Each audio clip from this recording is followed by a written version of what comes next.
G'day folks, Toby here. Welcome back to Billing Metals channel. Today we're exploring a mine. I'm going to do a whole series of mine explorations all around Australia.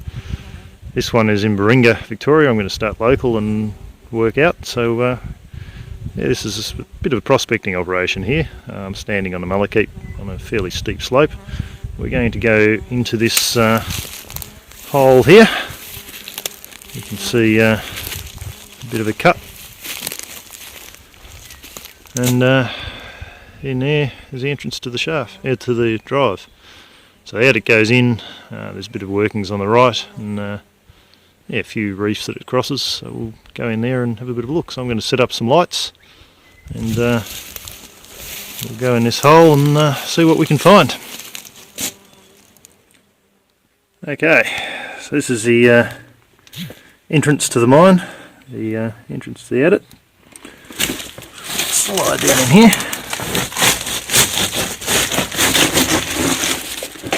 It's relatively easy to get into this one. The usual cloud of insects at the entrance, and straight away in here you can see there's some interesting reef. Someone's been digging away at that recently actually.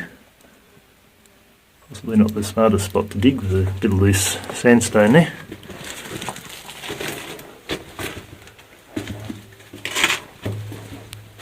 It's reasonably dry in here considering there's been a lot of rain recently. Interesting little reef. There's some formations running off it here.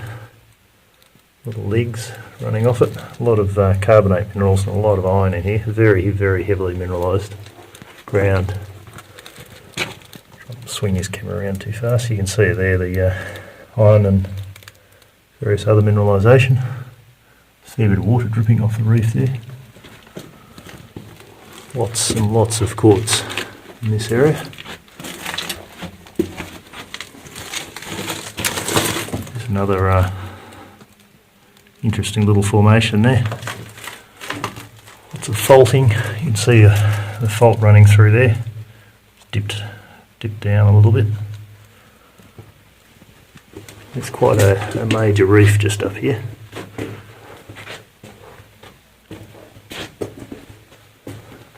This is a yellow sandstone. Beautifully made mine. As you can see, it's all chipped out with a nice arched roof. So there's a fairly significant hole here, a blind shaft. You can see this little ballroom that's been dug out. Couple of stakes in the ground there. Plenty of room to safely walk past. And we have a look down there. It doesn't go down all that far. There's some workings down the bottom there. I haven't been down there. We'll maybe do a video at some point to show you what's down there. Don't have any ropes today, so I won't be doing that. And this is the reef that they've obviously been exploring. Very significant amount of quartz running through there. You can see the reef structure here. It's really good view of a reef underground. Haven't ever tested this reef, but I should imagine it's gold bearing because you wouldn't have done this amount of work unless there was at least some gold. Obviously not enough gold, or they would have done considerably more diggings in here. Someone's been digging away here recently. We found a bit of gold with a metal detector and they've put a bit of work in. We'll continue down this drive and see what else we can see. You can tell we're not very deep here. There's quite a bit in the way of roots sticking out of the back of the roof. A few old timbers down there. Walk through here relatively quickly because it's all kind of looks the same. Another reef coming up here. You can see where people have been digging. Again, there's lots and lots of mineralisation in this ground. Interesting here, I have no idea why, but it's significantly wider. It's quite a narrow little hole, and here it opens right up.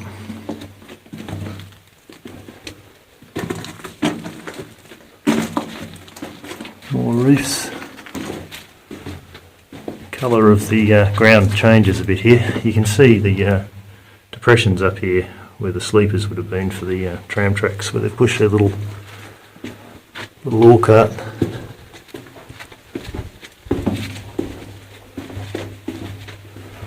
Walk up here a little bit quicker so that it doesn't take too long to get to the end. Less reefs as we go further up through here. Much less mineralised looking slate here.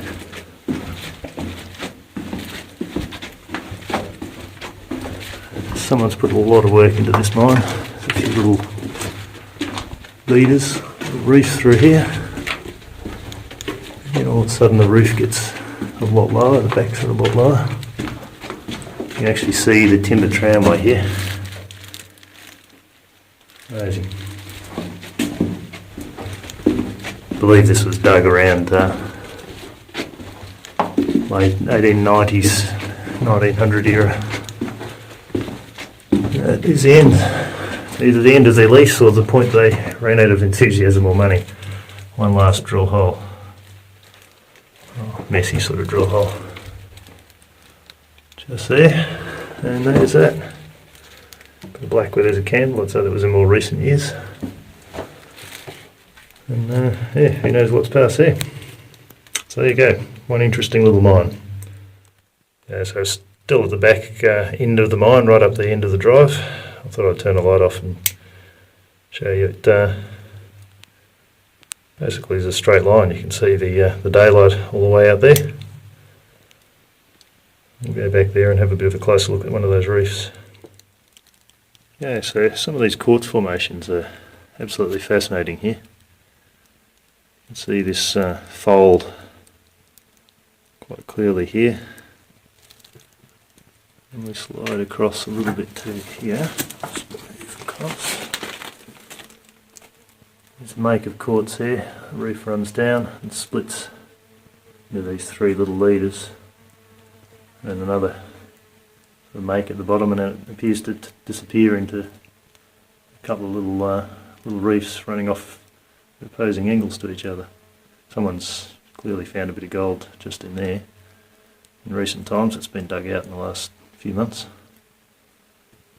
Been metal detecting in there. But yeah, what amazing formations. Such a complicated reef. It's very, very broken country in here, so it's all mixed up and faulted and twisted and tortured. Very heavily mineralised. And very rich in places too. So yeah, absolutely fascinating. Those flies coming up the shaft next to me here. The blowflies humming away. There's always blowflies underground. So yeah, there you go. Very, very interesting mine. Amazing little lesson in geology right in front of you here. It's quite remarkable. So yeah, hope you enjoyed the video, folks. I'm going to wander back out that hole there and go and get some lunch. So yeah, if you like the video, please subscribe. Yeah, any comments? I always like to hear people's thoughts and anything you'd like to see us doing. Thanks for watching, and we'll be back soon with more mines, more blowing stuff up and more chemistry.